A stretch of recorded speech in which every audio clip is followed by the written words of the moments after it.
Hi sir.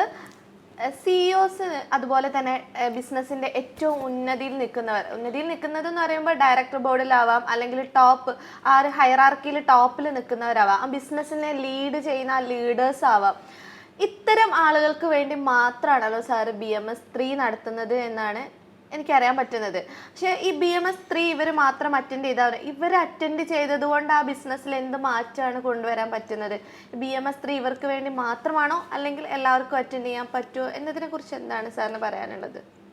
BMS3 സാധാരണ ഇത് ജോലിക്കാരെ കൊണ്ടൊന്നും അറ്റൻഡ് ചെയ്യേണ്ട ആവശ്യമില്ല. കമ്പനിയുടെ പ്രധാനമായിട്ട് മാനേജിംഗ് ഡയറക്ടർ, CEO, അപ്പോൾ ഏറ്റവും സീനിയർ മോസ്റ്റ് കമ്പനി നയിക്കുന്നത് ഇതിനകത്ത് കൂടുതലും ലീഡർഷിപ്പാണ്. ഓക്കെ, ഈ ബിസിനസ്സിൻ്റെ ഒരു പൾസ് എന്ന് പറഞ്ഞാൽ ഈ ഒരാൾ കിടന്ന് അധ്വാനിച്ച് ചെയ്യുന്ന അതൊരു ചായക്കടയോ തട്ടുകടയൊക്കെ പറ്റുള്ളൂ. എപ്പോഴും ഒരു ഫുട്ബോൾ നമ്മൾ കളിക്കണമെങ്കിലും 11 പേര് ടീമിൽ വേണമല്ലോ. അപ്പോൾ എന്ന് പറഞ്ഞതുപോലെ ഒരു ടീമിനെ എങ്ങനെയാണ് നയിക്കേണ്ടത്, അതിനകത്തെ ലീഡർഷിപ്പ്. അപ്പം തന്നെയല്ല, ഇൻവെസ്റ്റേഴ്സും മറ്റുമൊക്കെ വരുമ്പോൾ നല്ല വലിയ ബിസിനസ് ആകുമ്പോഴത്തേക്കും ഇൻവെസ്റ്റേഴ്സൊക്കെ വരുമ്പോഴത്തേക്കും അതിൽ തന്നെ ബോർഡിൽ തന്നെ ചിലപ്പം 8, 12, 14 പേര് കാണും. അപ്പോൾ അതുകൂടാതെ പിന്നെ സീനിയർ മാനേജേഴ്സ്, ജനറൽ മാനേജേഴ്സ്, ഇങ്ങനെയുള്ള പിന്നെ വർക്കർ ലെവലിൽ എല്ലാം കൂടെ നോക്കുമ്പോൾ ചില കമ്പനികളിൽ 100 പേര്, ചിലതിൽ 200 പേര്, 500, 1000, 5000, 10000 ഇതുപോലെ വലുതായിട്ട് കാണും. അപ്പോൾ ഇതിനെ എല്ലാത്തിനും കൂടെ ഒരേ ലക്ഷ്യത്തിലേക്ക് വേണ്ടിയിട്ട് എങ്ങനെയാണ് കൊണ്ടുപോകുക, ഒറ്റ ലക്ഷ്യത്തിലേക്ക് വേണ്ടിയിട്ട് എങ്ങനെയാണ് കൊണ്ടുപോകുന്നത്. അതുകൊണ്ടാണ് ലീഡർഷിപ്പ് മാസ്റ്ററി ഫോർ CEOs എന്ന് പറഞ്ഞിരിക്കുന്നത്. ഇതിനകത്ത് എന്താണെന്ന് ചോദിച്ചു കഴിഞ്ഞാൽ ലോകത്തിലെ ഒരു 200ഓളം ടോപ്പ് CEOs അവരുടെ ബൈബിൾ എന്താണോ, അവരുടെ റൂൾ ബുക്ക് എന്താണോ, അവർ ചെയ്യുന്ന നയം എന്താണോ, ഡിപ്ലോമസി എന്താണോ, ഇതെല്ലാമാണ് അതിനകത്ത് കൂടുതലായിട്ട് നമ്മൾ പഠിക്കാനായിട്ട് വരുന്നത്. അപ്പോൾ അതിൻ്റെ ഓരോ സ്ഥാപനങ്ങൾ അവരെങ്ങനെയാണ് റൺ ചെയ്യുന്നത്, പ്രശ്നങ്ങൾ വരുമ്പോൾ, സ്ട്രഗിൾ വരുമ്പം ടൈം എങ്ങനെയാണ് നമ്മൾ ഇപ്പോൾ ഒരു എക്സാമ്പിൾ പറയുന്നത്, ഡെലിഗേറ്റ് ചെയ്യുവാണെങ്കിൽ ആ ഡെലിഗേറ്റ് ചെയ്യുന്ന കാര്യം ഒരു പർട്ടിക്കുലർ സബ്ജക്റ്റ് നമ്മൾ എഡിറ്റ് ചെയ്യാനായിട്ട് കൊടുക്കുക. ഒരു ടൈം ലൈൻ കൊടുത്തില്ല എന്നുണ്ടെങ്കിൽ അതങ്ങ് നീണ്ടു പോകും. ഒരു ബ്രോഷർ ചെയ്യണം, ആ ബ്രോഷർ ചെയ്യാനായിട്ട് നമ്മളൊരു പർട്ടിക്കുലർ ടൈം കൊടുത്തില്ല എന്ത് പറ്റും, അതിങ്ങനെ നീണ്ട് പൊക്കോണ്ടിരിക്കും. ബിസിനസിന്റെ ആദ്യ കോറായിട്ട് ചെയ്യേണ്ട കാര്യങ്ങളൊക്കെ ഉണ്ടാവുമല്ലോ. അതെ, ഡെഡ്ലൈൻ ഇട്ടിട്ട്. അതെ. അപ്പോൾ ഈ കാര്യങ്ങളെല്ലാം കൂടെ നമ്മൾ വെച്ചുകൊണ്ട് പിന്നെ ഈ ഒരു പ്രോഗ്രാം 4 days പ്രോഗ്രാമാണ്. അപ്പം അതിപ്പം നമുക്ക് ഓൺലൈനിൽ അവൈലബിൾ ആണ്. ക്ലാസ് വരുന്നവരെ വെയിറ്റ് ചെയ്യേണ്ട കാര്യമില്ല. പലപ്പോഴും പറയാറുണ്ട്, ഈ ടോപ്പിൽ നിൽക്കുന്നവരുടെ മൈൻഡ് സെറ്റ് ആയിരിക്കും ബിസിനസിന്റെ മൈൻഡ്, അത് തമ്മിൽ കണക്റ്റഡ് ആണ്. അപ്പം ഇത് ഇവരെ മൈൻഡിനെ റീസെറ്റ് ചെയ്യാൻ വേണ്ടി ഓൺലൈൻ ആയതുകൊണ്ട് അതൊരു യൂസ്ഫുൾ ആയിരിക്കും എപ്പോഴും. തീർച്ചയായിട്ടും വളരെ വളരെ വളരെ യൂസ്ഫുൾ ആണ്. അപ്പോൾ ഇതിനകത്ത് നമുക്ക് എങ്ങനെയാണ് ഒരു വിഷൻ കൊണ്ടുവരിക, പ്രധാനമായിട്ട് ലീഡർ എങ്ങനെയാണ് അയാളുടെ ഒരു വിഷൻ ഇതിനകത്തോട്ട് കൊണ്ടുവരിക. പിന്നെ അങ്ങനെ ഒരു വളരെ ക്യാപ്റ്റിവേറ്റിംഗ് ആയിട്ട് എല്ലാവരെയും ആ വിഷനിലേക്ക് എങ്ങനെയാണ് നയിക്കാൻ പറ്റുന്നത്. അപ്പം CEO എപ്പോഴും ഒരു ആർക്കിടെക്റ്റ് ഓഫ് ദ കമ്പനി, അവരെല്ലാവരെയും ഇൻസ്പയർ ചെയ്തുകൊണ്ട് പോകണം. പിന്നെ അതുപോലെ തന്നെ പലതും നമ്മൾ കമാൻഡ് ചെയ്യണം. അതോടൊപ്പം തന്നെ എല്ലാവർക്കും അത് ഇഷ്ടപ്പെടുകയോടെ വേണം. പ്രോപ്പർ കമ്മ്യൂണിക്കേഷൻ ആയിരിക്കണം, നമ്മൾ കൊടുക്കുന്നവർക്ക് കൃത്യമായിട്ട് മനസ്സിലാകണം. അവരെ നമ്മൾ മോട്ടിവേറ്റ് ചെയ്യണം. പിന്നെ നമുക്കെപ്പോഴും കോൺഫിഡൻസോട് കൂടി ഡിസിഷൻ, അപ്പോൾ എല്ലാം അറിഞ്ഞെങ്കിലും നമുക്ക് അത് ഉണ്ടാക്കാൻ പറ്റുള്ളൂ. അതുപോലെ എത്ര പ്രഷർ വന്നാൽ അതിനിടയ്ക്കൂടെ നമുക്ക് ത്രൈവ് ചെയ്യാനുള്ള സ്ട്രാറ്റജീസ് എന്തൊക്കെയാണ്. ഒരു അൺസ്റ്റോപ്പബിൾ ടീമിനെ ഉണ്ടാക്കിയെടുക്കുക, ടീം ബിൽഡിങ്, പിന്നെ അവരെ നയിക്കുക. പല സ്ഥലത്തും പലരുമായിട്ട് നമ്മളൊരു കൊളാബറേഷൻ എങ്ങനെ ചെയ്യണം. പിന്നെ ഒരു വിന്നിങ് ഫോഴ്സ് പോലെ, ഒരു മിലിറ്ററിയെ പോലെ നമ്മളെ അങ്ങനെ നിൽക്കണം. പിന്നെ ഫ്യൂച്ചറിനെ നമ്മൾ ആശ്ലേഷിക്കണം.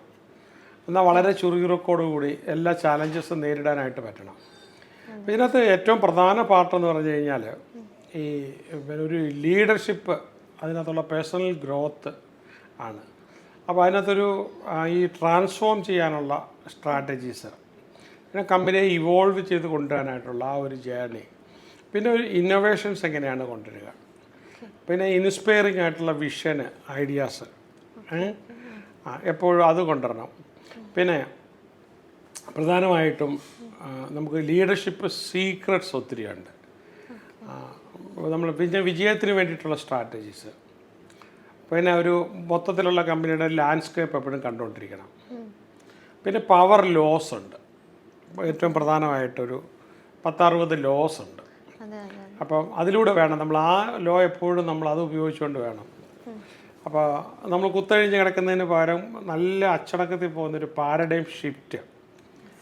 പിന്നെ ഈ എല്ലാ ദിവസവും നമ്മുടെ ആൾക്കാർ വളരെ നോളജ് കൊണ്ട് എൻറിച്ച്ഡ് ആയിക്കൊണ്ടിരിക്കണം. പിന്നെ ഒരു സാധാരണഗതിയിൽ ഈ അച്ചീവ്മെൻറ്റിന് ഉപയോഗിക്കുന്ന ഒരു 100 റൂൾസ് ഉണ്ട്. പിന്നെ ഒരു വലിയ സാമ്രാജ്യം പോലെ ഒരു എംപയർ ബ്ലൂ പ്രിൻ്റ് ഉണ്ടാക്കിയെടുക്കുക.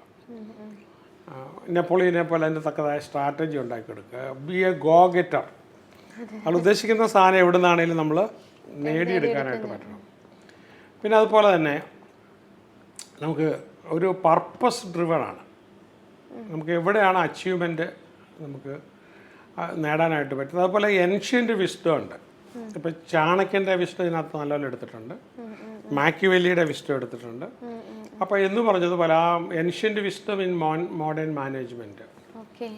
പിന്നെ നമുക്ക് അപ്പോൾ അത് നമ്മുടെ നന്മ എങ്ങനെയാണ് ആംപ്ലിഫൈ ചെയ്യാനായിട്ട് പറ്റുക, മൾട്ടിപ്ലൈ ചെയ്യാനായിട്ട് പറ്റുക, ശക്തമായ ബ്ലൂ പ്രിൻ്റ് ഉണ്ടാക്കിയെടുക്കുക എല്ലാവരിലും.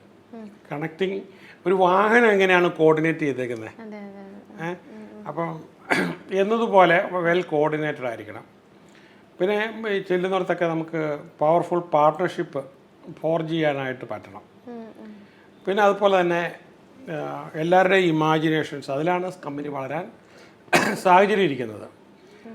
പിന്നെ ഇത് കൂടാതെ ഇതിനകത്ത് പിന്നെ ലോകത്തെ ടോപ്പ് ഒരു 200 CEOസിൻ്റെ രീതികളും മെത്തേഡുകളും സിസ്റ്റവും തോട്ടും സ്ട്രാറ്റജീസും എല്ലാം നമ്മളിൽ എത്തണം. ആ രീതിയിൽ എന്നും നമുക്ക് ഉപയോഗിക്കാൻ പറ്റുന്ന രീതിയിൽ അവരിലൊരാളായി നമുക്ക് മാറാനായിട്ട് പറ്റണം. ഈ പ്രധാനമായിട്ടും ഇതിനകത്ത് ശരിക്കും പറഞ്ഞാൽ ഒരു 100 ഗ്ലോബൽ ബില്യനേഴ്സിനെ കുറിച്ച് അവരുടെ ബേസ് മുതൽ കേസ് സ്റ്റഡി ആയിട്ട് നമ്മൾ പഠിക്കുന്നുണ്ട്. അതുതന്നെ വലിയൊരു സംഭവമാണ്. പിന്നെ നമ്മളിതിനകത്ത് പിന്നെ ഈ ലീഡേഴ്സിന് വേണ്ടുന്നത് ആർട്ട് ഓഫ് കോംപ്ലിമെൻറ്റ് എങ്ങനെയായിരിക്കണം. പിന്നെ ബിസിനസ് ലോസ് കുറച്ച് അറിഞ്ഞിരിക്കണം, അതുകൂടെ അറിഞ്ഞാലേ പറ്റുള്ളൂ. അപ്പം നമ്മൾ ഹൊറൈസൺസ് ഇങ്ങനെ എക്സ്പാൻഡ് ചെയ്ത് പോകണമെന്നുണ്ടെങ്കിൽ അപ്പം മിസ്റ്റേക്കുകൾ വരരുത്. പിന്നെ സെൽഫ് ഡിസിപ്ലിൻ, അതിനെക്കുറിച്ചുള്ളൊരു മാസ്റ്ററി വേണം. പിന്നെ ഒരു വിജയിയുടെ സൈക്കോളജി, വിക്ടറി പാത്ത്. പിന്നെ അതുപോലെ തന്നെ നമുക്ക് പ്രൂവൺ ലീഡർഷിപ്പ് സ്റ്റൈൽസ് ഉണ്ട്. എല്ലാ സ്റ്റൈൽസും പഠിച്ചിട്ട് നമുക്കതിനകത്ത് നമുക്ക് ഏറ്റവും പ്രാക്ടിക്കലി ഏറ്റവും നല്ലതാണ്. ലീഡർഷിപ്പ് ലോസ് നമ്മൾ അറിയണം. പിന്നെ ഈ പറഞ്ഞ ആർട്ട് ഓഫ് വാറിനകത്തുനിന്ന് ഏറ്റവും പ്രധാനപ്പെട്ട വിശുദ്ധ ഇതിനകത്ത് ആർട്ട് ഓഫ് വാർ 2500 വർഷങ്ങൾക്ക് മുമ്പ് എഴുതിയ പുസ്തകമാണ്. ഇന്നും മോഡേൺ മാനേജ്മെൻറ്റിൽ അത്ഭുതമാണത്. അപ്പോൾ ആ പാർട്ട് ഇതിനകത്തുണ്ട്. പിന്നെ അതുപോലെ തന്നെ നമ്മുടെ സ്റ്റാൻഡേർഡ് എപ്പോഴും ഉയർത്തുക, റേസ് അവർ സ്റ്റാൻഡേർഡ്. കാരണം പ്രൊപ്പൽ ചെയ്ത് മുന്നോട്ട് പോകണമെന്നുണ്ടെങ്കിൽ. അതേപോലെ തന്നെ നമ്മുടെ എനർജി എങ്ങനെയാണ് നമുക്ക് വർദ്ധിപ്പിക്കാൻ പറ്റുന്നത്. ഇങ്ങനെയുള്ള ഈ ശരിക്കും പറഞ്ഞ ഒരു വലിയ സാമ്രാജ്യം ഭരിക്കുന്ന പോലെ ഒരു കമ്പനിയെ ഭരിച്ച് മുന്നോട്ട് കൊണ്ടുപോകാനുള്ള എല്ലാ ടെക്നിക്സും മെത്തേഡ്സും സിസ്റ്റവും എല്ലാം നമുക്ക് ഇതിനകത്ത് പഠിക്കാനുണ്ട്. അപ്പോൾ ഇത്രയും കാര്യങ്ങൾ നമ്മൾ നേരിട്ട് ഞാൻ പഠിപ്പിക്കുന്നതാണല്ലോ കിട്ടുന്നത്. അപ്പോൾ ആ പ്രോഗ്രാം വരുന്നവരെ വെയിറ്റ് ചെയ്യേണ്ട, ഇപ്പം തന്നെ നമുക്ക് ചെറിയൊരു ഇൻവെസ്റ്റ്മെൻറ്റിൽ നമുക്ക് ഈ പ്രോഗ്രാം ചെയ്യാനായിട്ട് പറ്റുമെന്നുള്ളതാണ്. ഞാൻ എപ്പോഴും കാണുന്നത് ഒരു പ്രോഗ്രാം കൊടുക്കുമ്പം ആ പ്രോഗ്രാം എടുക്കുന്ന 2 ദിവസം കൊണ്ട് തന്നെ ആ പ്രോഗ്രാമിൻ്റെ അതിനെ കഴിഞ്ഞ് എത്രയോ കൂടുതൽ പൈസ അവർക്ക് മുതലാകണം. യെസ് യെസ്, തീർച്ചയായിട്ടും സാറിൻ്റെ അടുത്ത് വന്ന് എൻ്റെ അറിവിൽ തന്നെ ഉണ്ട് പല CEOസും അതുപോലെ ലീഡേഴ്സ് ആയവരൊക്കെ നല്ല പൊളിറ്റിക്കൽ ലീഡേഴ്സ് വരെ അവരെ ബിസിനസ്സിന് അവർ ടേൺ ഓവർ കൂട്ടിയിട്ടുണ്ട് സാറിൻ്റെ CEO BMS 3 വന്നിട്ട്. അതുപോലെ തന്നെ BMS 1 to 10 കണ്ടിന്യൂസ് ആയിട്ട് അറ്റൻഡ് ചെയ്ത ആളുകളും അവരെ CEOസിനെയും ലീഡേഴ്സിനെയും കൊണ്ട് BMS 3 അറ്റൻഡ് ചെയ്യിപ്പിച്ചിട്ട് അവരെ ബിസിനസ്സിനെ ഒരുമിച്ച് പുള്ള് ചെയ്ത് മുമ്പോട്ട് കൊണ്ടുവന്ന പല കേസുകളും കേട്ടിട്ടുണ്ട്. ഇത്രയും കോസ്റ്റ് കുറഞ്ഞ് ലേണിംഗ് വഴി 90 days ലഭിക്കുക എന്ന് പറയുന്നത് തന്നെ ഏറ്റവും വലിയ ഒരു ഇത് തന്നെയാണ്, ആക്സസ് തന്നെയാണ്. അതും പല ഭാഗത്തു നിന്ന് കേൾക്കാനുള്ള ഓപ്പർച്യൂണിറ്റി ഉണ്ട്. ഇതന്നെ ഏറ്റവും വലിയൊരു കാര്യം തന്നെയാണ്. അതെ, നമുക്കിപ്പോൾ ഈ ഒരു പിന്നെ ചുരുങ്ങിയ ചിലവില്ല. പക്ഷേ ചില ആൾക്കാർ ഇത് എടുക്കാമെന്ന് പറഞ്ഞ് ഇങ്ങനെ മാറ്റി വെച്ചുകൊണ്ട് പോകും. അപ്പോൾ അതൊരു അവരെ സംബന്ധിച്ചിടത്തോളം ഒരു വലിയ നഷ്ടമാണ്. അതെ അതെ തീർച്ചയായിട്ടും. അപ്പം അങ്ങനല്ല, നമ്മൾ എടുത്ത് ഉപയോഗിച്ച് നോക്കിയിട്ട് മറുപടി പറയുമ്പോഴത്തേക്കും ചില ആൾക്കാർക്ക് അവരോട് തന്നെ ഒരു അരഗൻസ് ആണ്. എനിക്കിതൊക്കെ അറിയാം, വളരെ നിസ്സാരമല്ലേ, ആവശ്യം വരുമ്പോൾ ഞാൻ പഠിച്ചോളാം. അങ്ങനെയല്ല, ഒരു കൊച്ചു കട നടത്തുമ്പോൾ ഈ ലോകത്തിലെ ഏറ്റവും വലിയ കട നടത്താനുള്ള കാര്യങ്ങളെല്ലാം നമ്മൾ അറിഞ്ഞിരിക്കുന്നെങ്കിൽ നമുക്ക് ഈ കടയിൽ നിന്നും ആ കടയിലേക്ക് എത്താനായിട്ട് പറ്റുള്ളൂ. അതാണ് മൈൻഡിൻ്റെ എക്സ്പാൻഷൻ. നമ്മൾ ആ ലിമിറ്റ് വിട്ടിട്ട് നമ്മൾ കേൾക്കുമ്പോൾ നമ്മൾ നടത്തുന്നത് ചിലപ്പോൾ ഒരു ചെറിയൊരു തട്ടുകടയാണെങ്കിലും നമ്മളെ മൈൻഡ് വലിയൊരു റെസ്റ്റോറൻറ്റ്, ഒരു 5 സ്റ്റാർ ലെവലിലാണെങ്കിൽ നമ്മൾ വൈകാതെ അതിലേക്ക് എത്തിച്ചേരും എന്നുള്ളതാണല്ലോ സാർ നമ്മളെ പഠിപ്പിക്കുന്നതും. അപ്പം അതാണ് ഇതിനെ കൊണ്ടുള്ള ഒരു ബെനിഫിറ്റ് എന്ന് പറയുന്നത്. കേൾക്കാലോ, എവിടെ ഇരുന്നും കേൾക്കാലോ. ഓക്കെ, അതെ. All the best.